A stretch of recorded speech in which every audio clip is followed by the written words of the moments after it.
Super nice. Now, he just likes having it.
Jenny, were you saying this was written a year ago?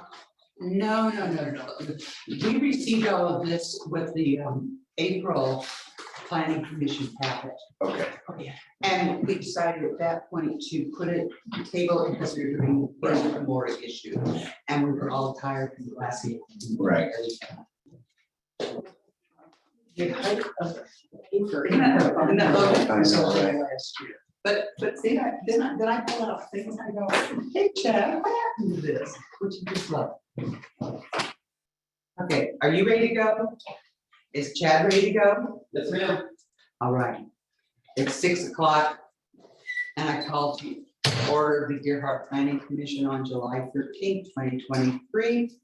We have a consent agenda. We have the minutes from April 20th and May 11th, the financial report, and there is no correspondence. Do I have a motion to accept the consent agenda as presented? So moved. Russ is moved. Do I have a second? Terry has seconded. All those in favor say aye. And all the people that were here. Well, no, well, this someone's supposed to. So, yeah. Okay, all those in favor say aye. Aye. All opposed say nay. Okay. I'll abstain just because I wasn't at the April meeting. And but you were here. I was at the May meeting. I was here. Yes. Okay, report, staff. Yeah. Yeah, and it's our time to do it's an ARC. He's not, I think he's on the phone. Okay. Garrett, are you online by chance? He said he was coming. Okay, well, we'll see how that works out. I think it might be on there on the phone, the 303 number. All right, so not much to report, other than I just want to follow up. 4th of July was pretty. Yes, I am. Sorry. Hi, how you doing? All right. Okay. Hi, I'm just everybody. I'm just doing it up. Oh, Sharon's there. That's Sharon. That's not the. Yeah, we were looking for Garrett, but it's good to know that Sharon's there. Oh. Okay. Okay, 303. All right, bye. Slow this down a little bit. So 4th of July went pretty well. We did have a lot fewer complaints than we have in the years prior. There still was fireworks, there still were people driving too fast, there still were beach messes, but we had a really good group of volunteers that really cleaned that beach up quickly. And we've done some discussions with the city after this and ways to improve and garbage cans and things like that. So we're going to be kind of looking at some of those and trying to figure out how to do a little bit better, but we were very pleased. The fire department did pretty well. They had about 30 calls that night. Most of them were public assist, a few medical, a few little tiny fires that we put out, but all in all, people stayed pretty safe. The street dance that went before was the largest street dance that they ever really had. It looks like there's about 400, 450 people there. Great. And they had a great time. I could hear them singing all the way down from here. But yeah, it was pretty busy for the staff, but I think it pulled off pretty well. Currently, we're working on water rates. You might see that in the news. Between the city of Warrenton and the city of Gerhart, we're just trying to figure things out, agreements. City of Warrenton's rates are going up, just like everybody else are. The city of Gerhart is looking at a rate increase. So far, they've instructed us to put an ordinance together to go for about a 15% rate increase, which on $39 every 2 months is about $5 extra every 2 months. The overage amount where people go over that amount, when they're watering their lawns and doing all those things, that will also go up 15%. And that's where, you know, it's kind of a conservation effort. The more they use, the more they spend. So that will go into place, and things seem to be going smoothly.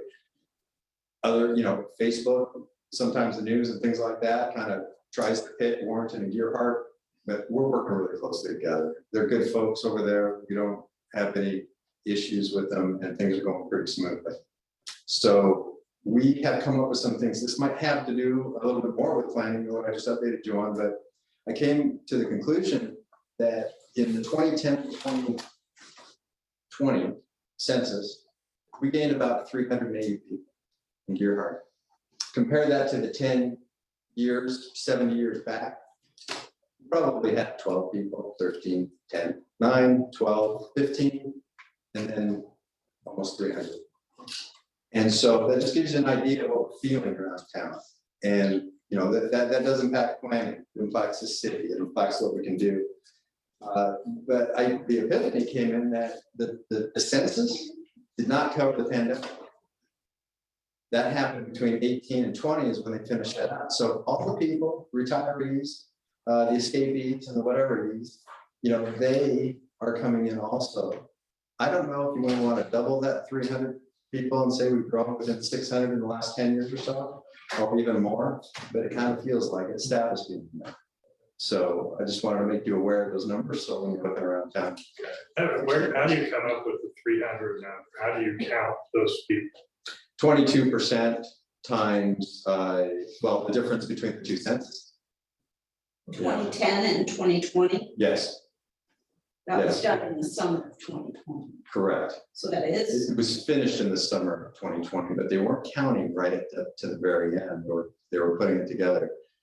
So we had the beginning of the pandemic, but people moved to town to get out of those other cities.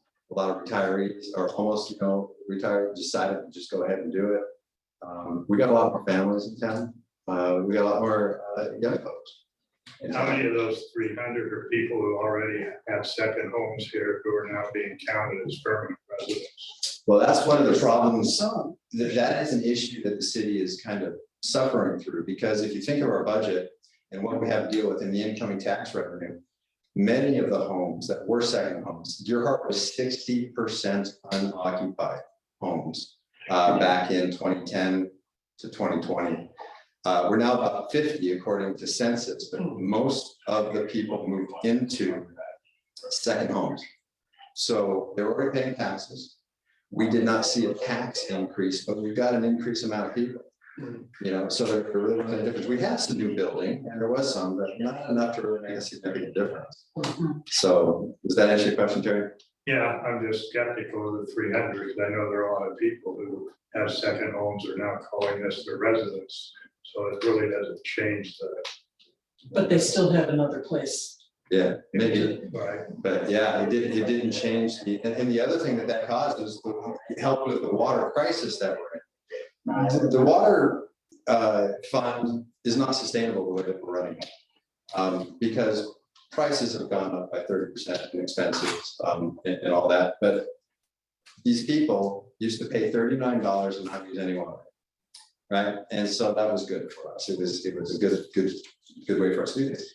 But now they're in these houses and they're using the water and they're still paying the same rates.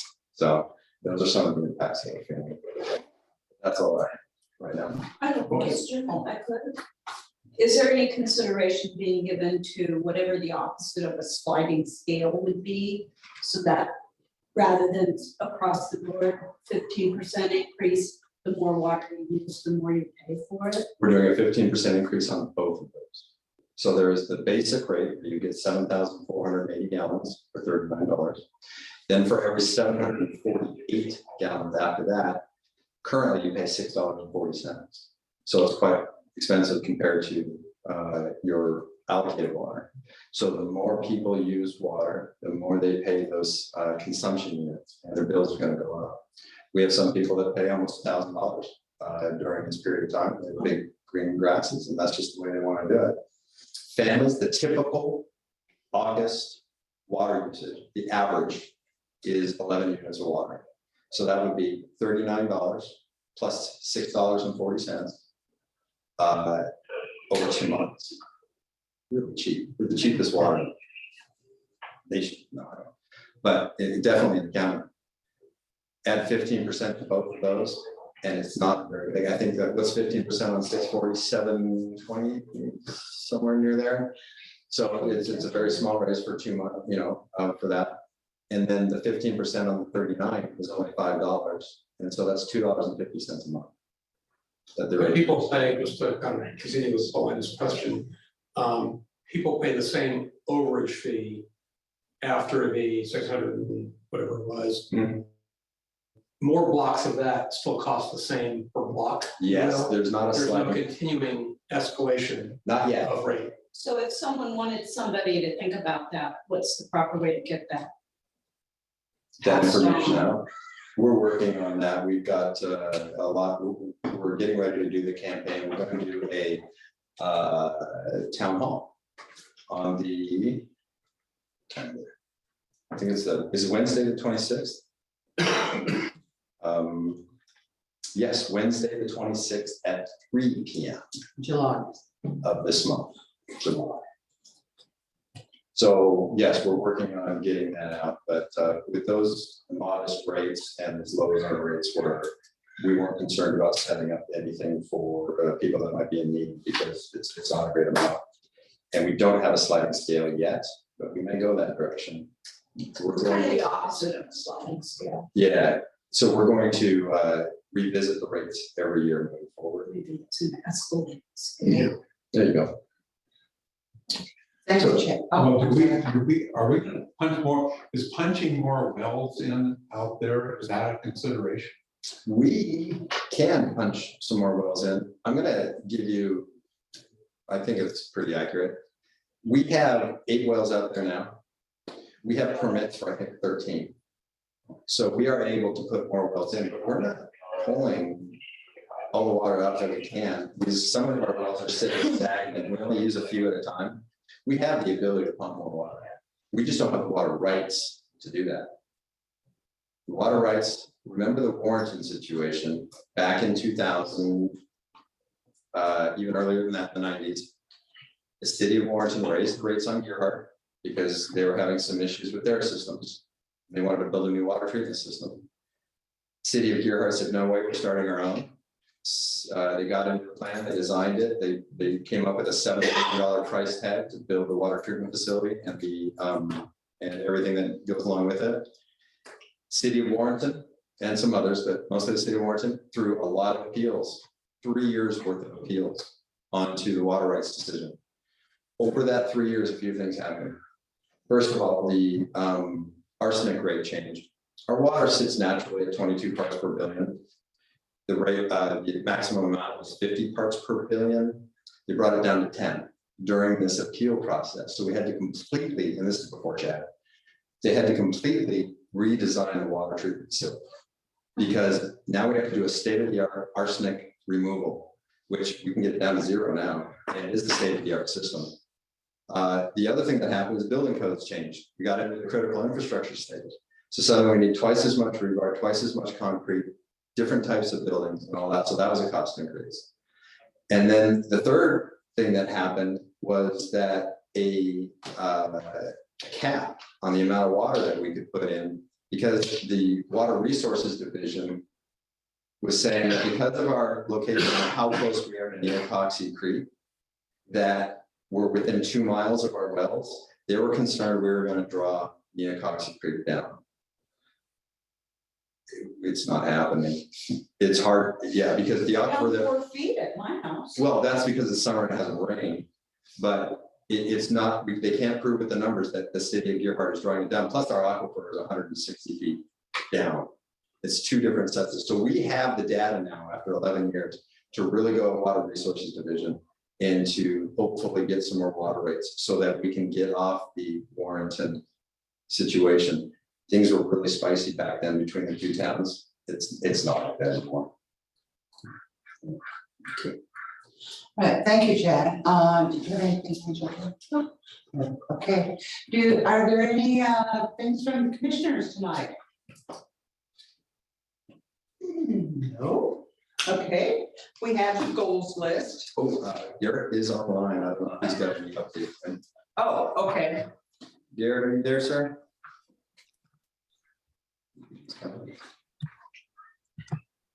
Hey. Hi, everybody. I'm here. Hey, Garrett, do you have any updates?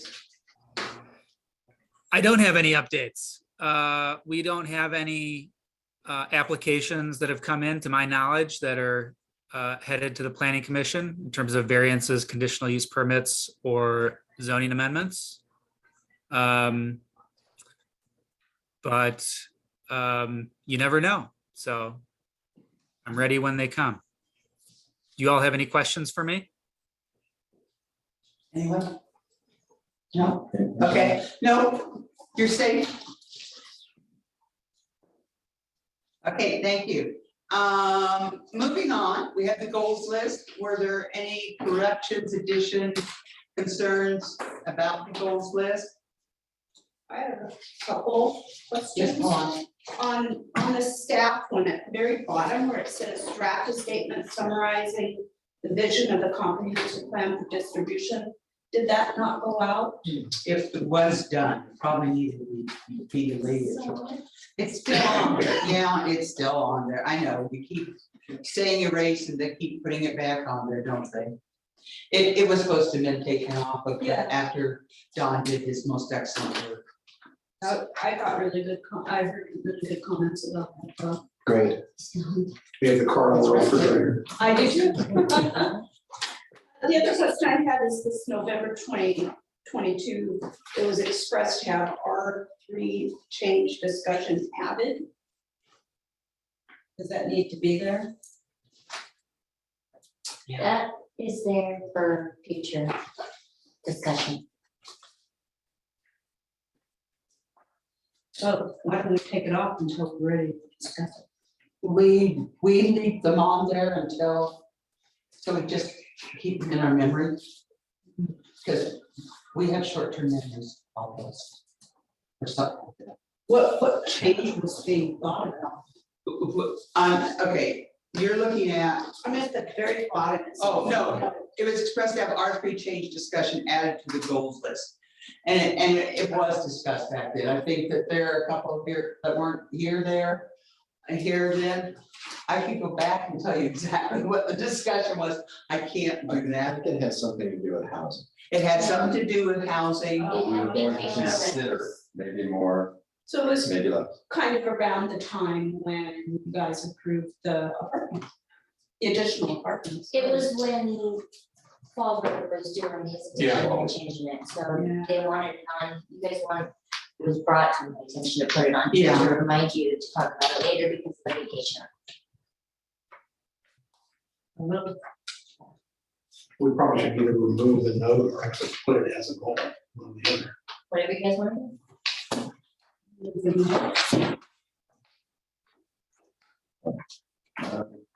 Right, Chair, move around.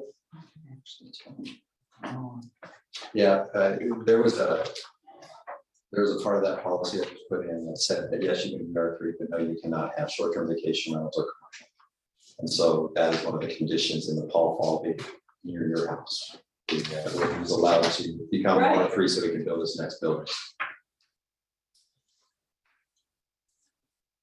Didn't that project like not fit any sort of definition or kind of what? Yeah, there's zoning? kind of- It just was outside the scope of it. So we talked about finding something that Would fit better for would this. fit better for that. Because it wasn't approved on through with those conditions, I understand. Let's just see here. I can find it. Like you need an R2. It actually came from Sharon, and Sharon said she would like to see the R3 change discussion put on commission goals. And that was as far as it went. We didn't have any hearings in December, so we didn't meet. And we didn't go any further with it, but that's what Sharon asked for it to be put on there, is the reason it was there.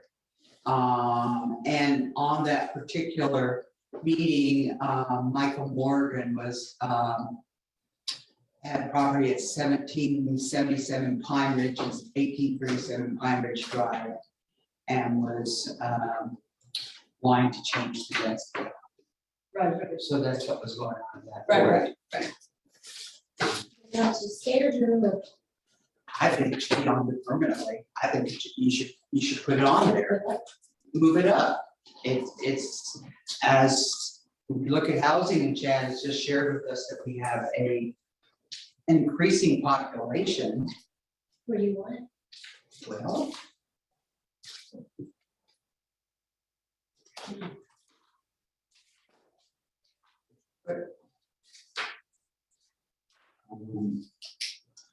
Why don't we put it in two is zoning ordinance amendment considerations. it's a good idea, Russ. Yeah.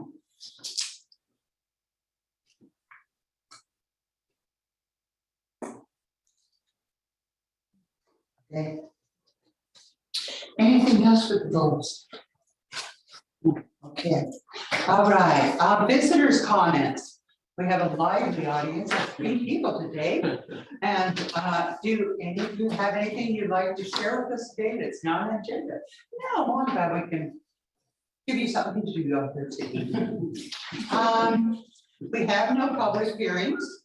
We only have unfinished business, which has to do with the tree planting ordinance discussion and tree committee process discussion. I was not here in, I think we discussed in May. I forgot. I was not here in May, and you discussed that. As I shared with Carol earlier, no one would come to me in their right mind and ask me about trees. I know dead trees, not so dead trees, green trees. I know nothing about trees. So, in reading your minutes from that meeting, and I'm sure you all reviewed that, you know, I read that, you know, the discussion about it, city right of ways, and the commission is asked to research, and I had here that Commissioners Nesberg and Kager have volunteered to take on this task of it. And so have you done anything? If I may, Yes. let me fall on my sword, because I think there was some efforts for Russ to do something about it, but my move has been my priority, and now we're here at June 8th. And we're meeting tomorrow, and we're gonna dive in. You wanted to mention about the forester? Yeah, I can speak about that. John and I talked while he was still back east, but I talked with Brittany Oxford, who is a state urban forester. And she sent me some information and offered to get together with us at some point if it becomes necessary. But the feeling I got from her is that she's more for a bigger town, where somebody's going to say, hey, we're going to put oak trees down all the numbered streets and elms trees down all the word streets. And, you know, she may have input for us, but what she would like to see is for us to establish a basic philosophy, which I guess I feel like we don't have that yet, and I think that should be our first. I mean, do we want to do anything? I mean, we have, you know, our checkpoints. Do something, do nothing. You know, do tree speed. But I did talk to this woman. She is probably a valuable source at some point if we get, you know, out of our starting blocks. And just again, Russ and I are meeting tomorrow to kind of get the work properly kicked off. And any input from any of the commissioners today will actually inform that, so it'll be helpful.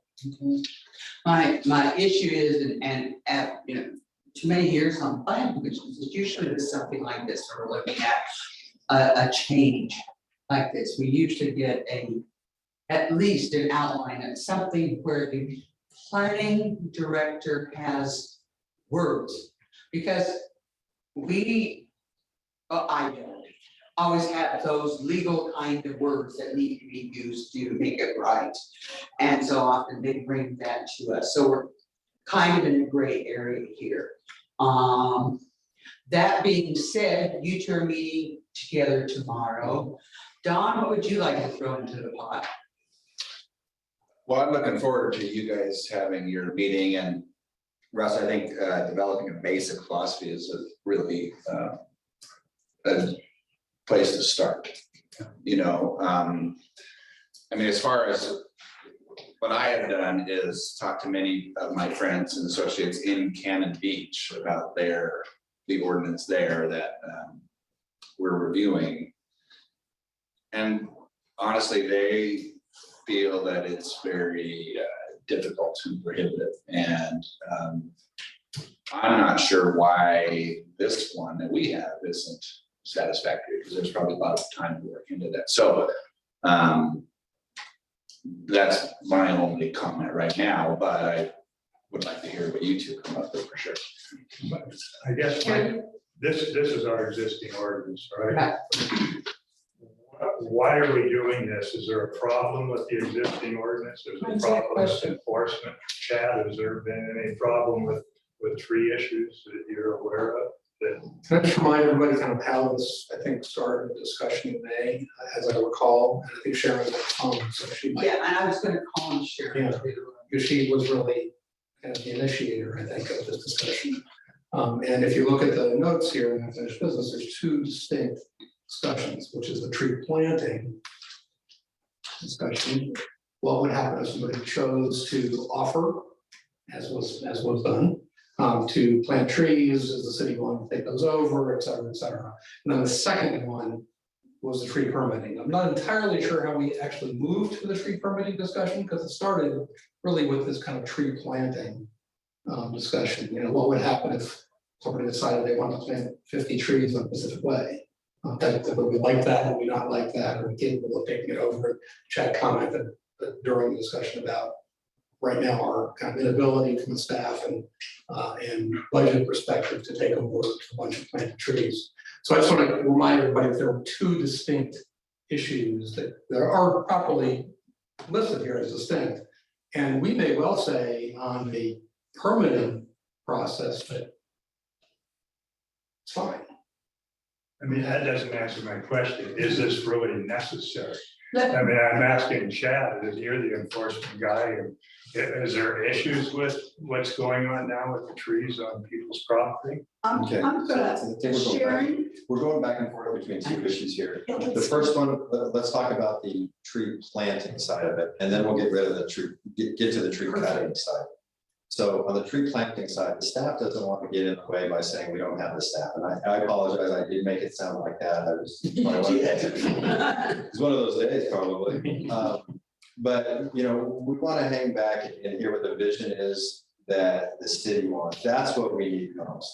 Once we have that vision of where to plant, how to feed, how to water, you know, all those things, how to trim, and we get an idea of where that is, then the city can go back and, you know, basically cost all that out, right? Give you an idea of what it's going to take to get there. So let's take that, maybe it was a suggestion, take that approach, talk about what the city wants, and then we can talk about how we're going to do it in regards to the planting side of things. Or potentially initiate some form of a survey to see if there's any desire for this in the community at all. Because I remember you mentioned in May that you were like, looks fine to me. And that may be the predominant position of many town residents. So we don't know just because there's some interest, doesn't mean that there's majority interest or substantial interest. well, yeah, I mean, deciduous trees up and down the collector streets. You know, they bloom for 2 weeks a year and it's probably pretty, but, you know, then when leaves fall off, they clog up the drains, and the city staff is probably tasked with unclogging all the drains that are full of the I mean, that's the part I was thinking at, and just this philosophy I always had at your heart laissez faire, it's like, well, we got a bunch of trees, let's protect the ones we have and just be cool. Well, I think the issue has been that there have been a number of people, and I've certainly seen it in my own neighborhood, that go out in the wee hours or whatever, and they kind of ignore it. It just isn't force. I know the trees taken down. Oh, There were trees taken down the golf course because, golfers kept hitting the tree and saying, yes, I'm not too sure. Those jobs were, Except, what they did on property, they didn't know. we didn't invent that. Yes, you, I saw it. Are we talking about trees on people's private property or city trees? Well, Or both? the Cannon Beach permitting process is trees on people's private property. But that's for But cutting. for cutting, and so, like I said, there's two parts there. One's the planting and one's the cutting, I guess they're two sides of the same coin. Well, isn't a piece of the planting anyway, the concern about people voluntarily planting property that belongs to the city, not Right, to them? well, that was the offer. Right, yes, and there was a group that wanted to do that, put in trees, and I think Sharon actually offers to water them. Because it takes some time for those trees to become established. I would know one tree, and like I said, I'm not a tree person. Would it be, Sharon, are you there? Jenny, can I just Yeah, I'm clarify here. one thing? I'm here. Okay, hold on just a second, Sharon. In regards to the golf course was legally allowed to do that, and what the golf course did is return the terrain of the golf course to its original No, format. the trees behind neighbor's house, who had the trees on the. I'm not talking about that. Oh, that's where I'm talking about the Okay, trees. but on the golf course itself, You're thinking which golf course you're talking about. Gerhard Golf Course. I'm not talking about that one. Okay, well, I'm- anyway, I would just. No, I have I no. wouldn't want the golf course to be besmirched in any way No, about removing the trees. no, it wasn't Highlands that removed it, it was actually people that went over the fence. And decided to cut down the trees on property that was in foreclosure and owned by the county, in essence. Okay, so that's two different things then. Yes, you're Okay. talking about a totally different thing, and it happened. Sharon, this was your, I know that this was something that was, or was and is something that's important to you. Is there anything that you would like to add to this discussion to clarify it for us? We're talking about science. Yes, planting, yes, thank you, Virginia. Yes, I would just really quickly, I'd like to answer Terry's question. So there's two different things. One is a proposal that I brought before the city about planting trees along a couple of the streets, Fifth Avenue and Gerhart Loop. That's the tree planting proposal. That proposal was that trees be planted along there because there are no trees in those areas. I also went to a couple of my neighbors on Fifth and said the city's thinking about doing this. How do you feel about this? And they were very enthusiastic about it. So that's the tree planting proposal. In that proposal, I was willing to pay for the trees, and Jeff Miller was willing to have his guys plant the trees. So the key question on that was, and still is, who's gonna, how are we gonna maintain them and how are they gonna be watered? Because they have to be really watered on a regular basis for the first 2 years to get them established. So I brought this to Dana and Rita. This is before I was on city council, was still on the planning commission. And Dana insisted that be taken to you guys and that there be a public hearing on it. That was Dana, okay? So that's why you guys are even thinking about this. I That would not have been what I would have done. It's fine with me, but my proposal to buy these trees and have them planted, I didn't think it was going to be as big a deal as it has been. So that's why that's in front of you. The second issue that's in front of you guys is the tree ordinance. Ordinance that the city has, you have copies of that. You've got copies of the Cannon Beach ordinance. The reason I am bringing that up is because in the past 7 years, I've seen over 200 trees removed from around the city. Not all on private property. Some of them were actually ended up being in the riparian zone, but most of them on private property. So my concern is that we're losing trees at, you know, a pretty good rate. So I would like to see our ordinance tightened up a little bit. It's a pretty, you know, if you can cut 5 trees per year on your property, in 3 years, you've cut down 15 trees. So that's why that's in front of you. I hope that helps. Yes, thank you, Sharon. One question, I thought Pacific Way was part of that tree planting project as well. Well, it was originally, and then Jeff Miller said that he was going to plant Pacific Way. The other piece of information that I found out is I spoke at length with the gal in Seaside who takes care of all their public plantings. And she said that they are ripping out their cherry trees, which is what I proposed and what Jeff Miller wanted to plant. They're ripping them out because they have the potential to tear up sidewalks and blah, blah, blah. And they're putting in instead ginkgo trees, which are very lovely trees and turn a bright yellow in the fall. So that was her input. So where do we go from here? Well, let's talk about, let's give the two gentlemen here maybe some idea about philosophy if we want to change. Do we want to tighten it up? Is it too relaxed or is it satisfactory? That seems to be the easier part of the whole thing.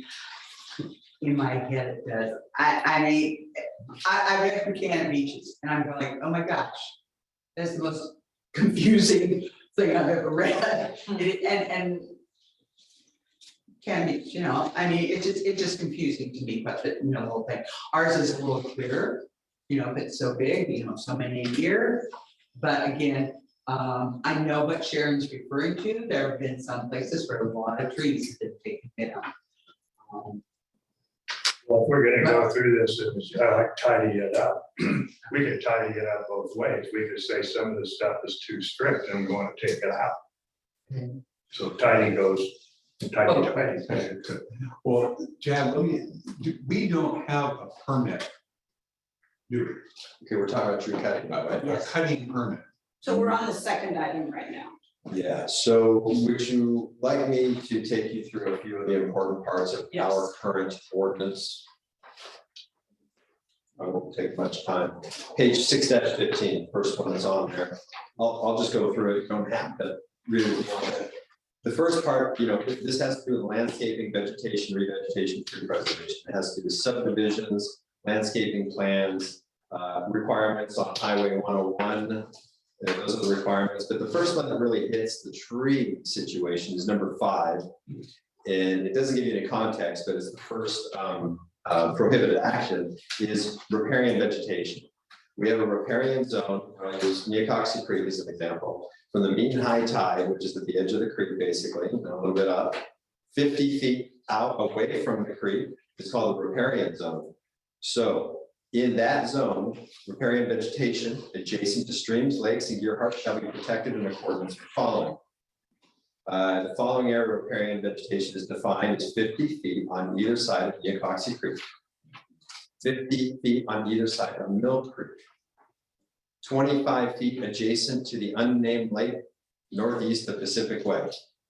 Setback shall be measured from the mean high water line on estuarine portions and the ordinary high water line for non-estuarine portions of these streams. Okay, so in vegetation, let's see, all structures should be out of this area. Number C, for areas described in A all above, where direct water access and all that, vegetation shall be retained within the riparian areas listed with the following exceptions. Removal of dead, diseased, or dying trees, or trees that pose a safety hazard. 2, removal of vegetation necessary to provide for use listed in B above. 3, vegetation removal in conjunction with an approved in-water project. 4, removal of noxious weeds is defined by the cities. And 5, vegetation removal necessary to maintain proper stream drainage. Okay, so let's just keep that in mind. Riparian area has some restrictions in there. But let's go to the next part first. This is number 8 on page 6-17. It looks like page 3 in this packet. Preservation and removal of trees. So the purpose was written pretty well and taken from the comp plan portions of it.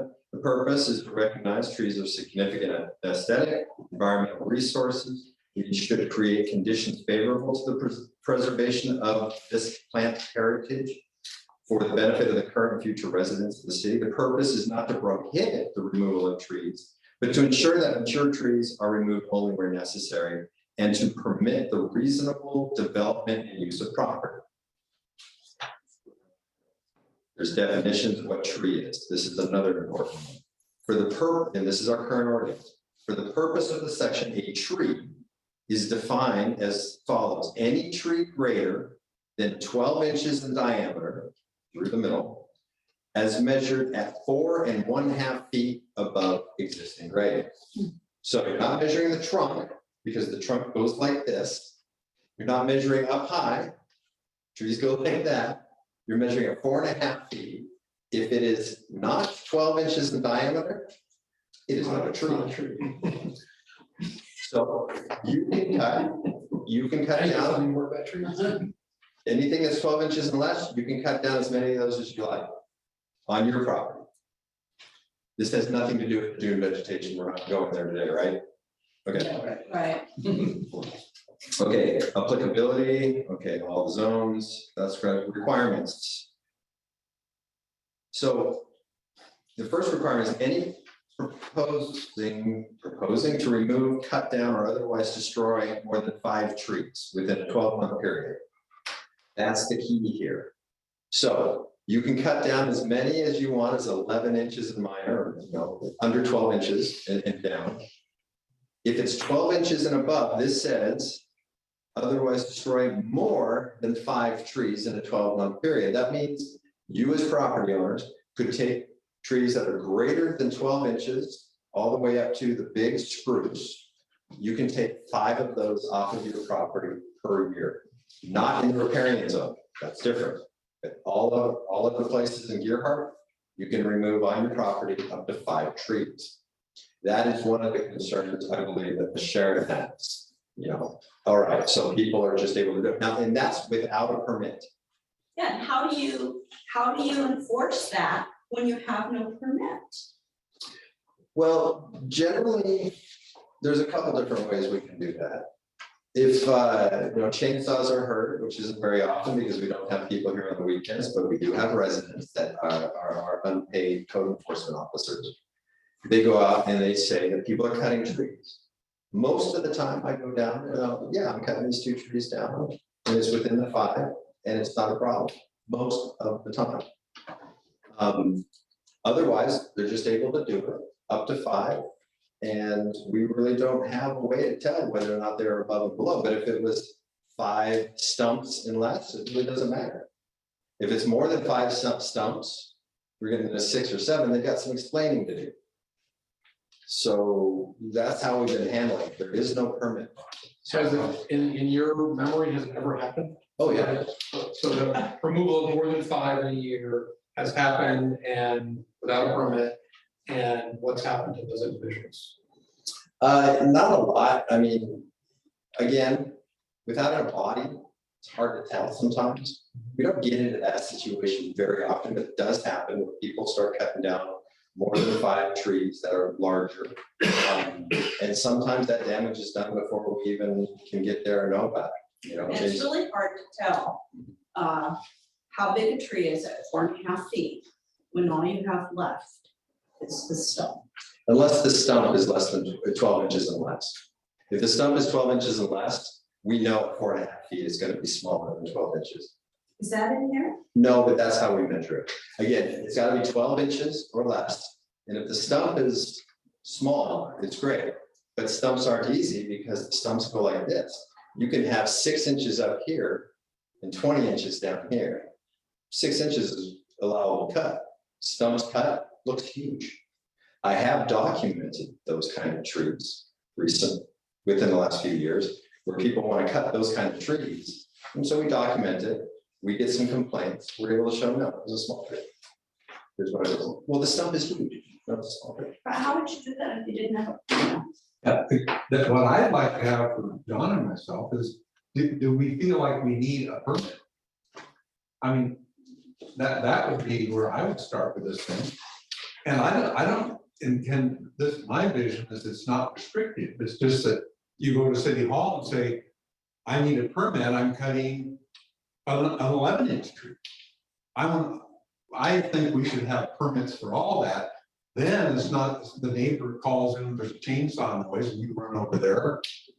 To me, it seems so vague if we don't have permits. So Russ, what you would like to see, paraphrasing what you're saying, is a permit for anyone cutting down a tree. And we redefine a tree, and I think 12 is too large. I think we pick a number, we say 8 inch. Okay, 8 Cannon inches. Beach or- is 6 inches. Yeah, And to me- I don't like Cannon Beach. Well, no, but Or their process. I don't like the process, but I think we all kind of rolled our eyes when we realized a tree. I mean, I could look out here, I would think some of those are trees out there, but they're not 12 inches across. Right. And I think that we might think a definition of a smaller diameter might be. But my appropriate. point is that if you get a permit, you get a permit and Chad says, yeah, there's a 14-inch tree, cut it. Right. It's all, to me, I see the permit as an informational document for the Right. city, Right. not as a restrictive document for the homeowner. But if there's no restriction attached, then what's the purpose of the permit? There's gotta be some level where Chad would say, no. Well, I but think that's Andrew what- spoke to that. So when it comes to construction for the planning and building department, it's really hard to keep track of how many trees people have cut if there's no permit. So if they can cut up to 5 trees, say they go out and they cut 5 trees and then they come in and they decide they're gonna build on land and they bring all the paperwork in, they know where the trees are and there's already been trees cut, we have no way of accounting for that. Same with the house that's already existing. If they're cutting trees and somebody calls and complains, then we have no way of keeping track of how many trees were cut prior. So as far as we know, they're allowed to cut it. I do get a lot of calls when somebody starts cutting trees, people are concerned about it, especially if there's construction going on, because they're allowed to remove all trees from the building imprint. That's and important. the septic and the drain field. To build their house on their property, if they go beyond that, outside of that, they're allowed up to 5 trees, and then people start panicking, and I get a lot of phone calls and disruption for that as well. But you probably get a lot of phone calls even in the footprint, because people don't know. If Yeah, you're a neighbor, Right. this is the footprint, Right. here's chainsaws. right. So you said within the But footprint, those they're ones- allowed to cut the trees. You can build Separate from the five. houses. Right. Can we go back for a second to Russ's first point that he made at the very beginning, which was basic philosophy? I sensed in the room that there's a couple of different basic philosophies. There's a whole laissez-faire. You know, that's I'm new to the town, I've been there less than 4 years, and only full-time in Oregon for a month, so far be it for me to say that the town shouldn't have that perspective. But if the commission has a preponderance of perspective that laissez-faire is better, then this permit probably should be left alone. Process, because it's a pretty laissez-faire permitting process. If the preponderance of opinion of the commission and or the community at large is more to Sharon's perspective, which is we should be doing a better job protecting our tree stock, then we have a job ahead of us. But I don't get a sense that we have, I don't know what the perspective is yet. Well, I think you get a lot of pushback from the public if you start going through the permitting process. That's my opinion. So why don't you guys put together a proposal or whatever, something that we can really discuss and talk about? To do that. I think that's a good idea. Yeah,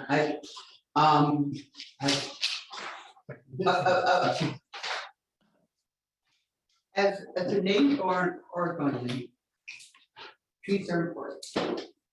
And we all know that trees are important to our world, our climate, and everything else. So you hate to see where someone goes in and just takes down trees. Many times we've had zoning things and planning things that have come up in this commission over the years, where, you know, the developer wanted to go in and just, I need to bring my equipment in, I need to chop down all the trees, and we're going, well, you can leave that tree, or you can leave that tree, and you can leave that tree. So it's always been a bit of our philosophy to say, let's save as many as we can. You don't need to, you know, go through and smooth everything down, because replanting them, they're never going, you know, they won't get big, they won't get 12 inches in our lifetime, I guess, but if you two want to get together and we can come back, we have no applications for anything in on the For next month, for next month. So We can present? do you want to bring back the presentation next month? Absolutely. I'll just give you my notes, that I just went over this afternoon. Great. These are just some points that I thought might be considered, Great. and we've talked about most of them, and the comp plan statement. Yeah. Besides conserve, it's conserve, preserve, and protect. This was kind of more That's towards what it's philosophy. Yeah, Yeah. it's goal. Okay, Ross, thank you. Yes. I have a question, Chad, would a permit process like this have a fee with it?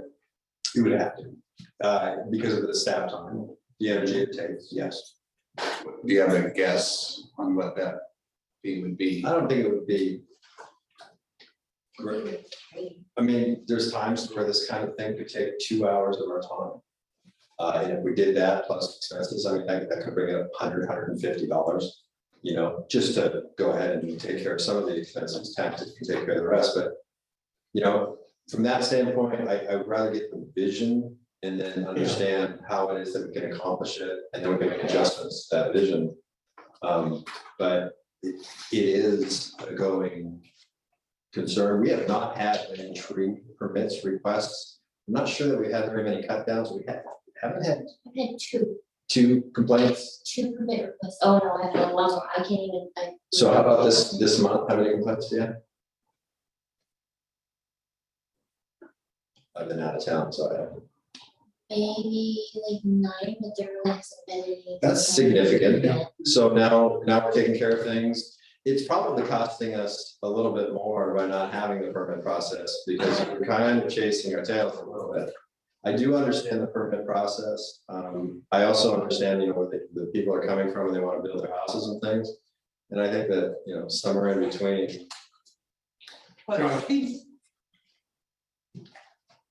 seems to me logically, when they ask for a permit to build a house, that you know where the trees are going to be taken down. That is a permit, and that is So happening. it's permitted when they come in to develop a lot. Right. Correct. Okay, so we do have some permitting process already there. And we have a permitting process on the beach dune vegetation that includes trees as well. That's quite comprehensive. Okay, so we don't have to invent the wheel. No. Just. But if you owned property and you hadn't developed it yet, you could cut 5 trees every year until you decided to build.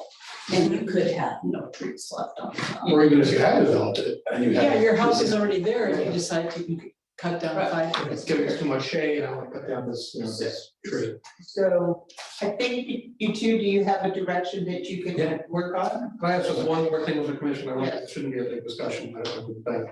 I did examine some other small towns and cities, ordinances, not just Cannon Beach, but others, one in Connecticut that I found, just looking online. And one thing that a lot of them, not a lot, so my extensive analysis, one thing that I saw once or twice was this legacy tree concept. Which is there, you know, the town surveys tree stock and says there are 14 trees in town that are important, you know, they're 42 inches in diameter, they're 200 years old, whatever, even on private property. And they have a specific intent in those policies around limiting what you could do. You could still do certain things, but. So I just wanted to get a perspective. Terry, it's quite clear to get your perspective. If I have a 200-year tree by my house and the storm comes and it blows over, I gotta come to you. Yeah. Mr. Chairman, Yes. may I just mention a couple of things here? Yeah. It's interesting that there's a statement in place, which has been for years, that the planning commission may grant or deny a request for tree removal based on criteria, correct? Well, thank you. Yeah. And that is when people want to cut down more than 5 trees, that is not in the building, and that's what the golf course went through once they actually came through the planning commission and explained that these trees are aged out, and you've seen the ones that are on Cottage, the ones that are falling over the storms, they kind of outlived their life. They had some of those inside, they were able to get rid of some trees that were healthy because they wanted to get the course kind of back, but that was permitted. And then they've also taken a lot of that dangerous trees down. So the permitting process has to also come up with a way that they can prove that a tree is dangerous or dead. And one of Sharon's concerns, something to think about in the past, was that you've got the arborist wanting to cut down a tree and he says it's dead. So is it a third party person? Is it not? Whereas somebody wants to cut down a tree, they have to get, so it gets a little complicated on that, but those are some of the things that we've had to deal with. A lot of the trees that come down, and even some that have been in the riparian area, not all of those is true, were dangerous. But not all of them. Some of them were cut down before we were able to get there. Weekend work or night or just going to town, they fall in the tree. So a permitting process, as long as we keep it simple, we'd be happy to work with the two of you. When you have questions, or we can meet there as well. And then push this forward for next month. Just one more question, sorry. Yes. Should there be some approval of the cherry trees being planted in the Pacific Way right away and other rights of way? What the city wanted, we kind of got, so Jeff Miller is kind of an eccentric guy. He builds beautiful houses, and all that, and he loves these cherry trees. Jeff Miller was integral in designing the landscaping that's around the water treatment facility. And then he put some cherry trees up there. And then he started planting some cherry trees on city property where we could say, okay, yeah, we can do some of those. It kind of came out as all, but volunteers, once we planted these, volunteers were waterable. That didn't quite work because I say, if we don't have a plan and we don't have anything in place, the city just does not know if we can even take care of it. So Sharon's idea is good. If we want to plant more trees, that sounds good. City needs a plan.